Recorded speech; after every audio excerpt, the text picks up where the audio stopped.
Melly Goeslaw bagikan pandangannya terkait artis muda zaman sekarang. Baru-baru ini, secara gamblang Melly Goeslaw memberikan pandangannya terkait para artis muda.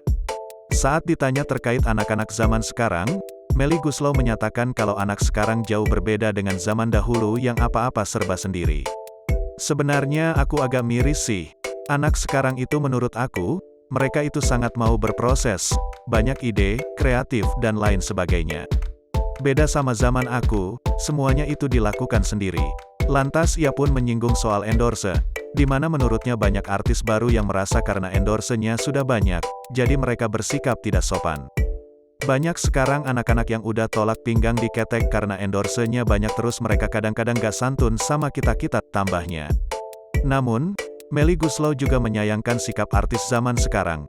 Hal ini karena Melly pernah bertemu anak baru tetapi besoknya artis baru ini sudah tidak menyapanya lagi.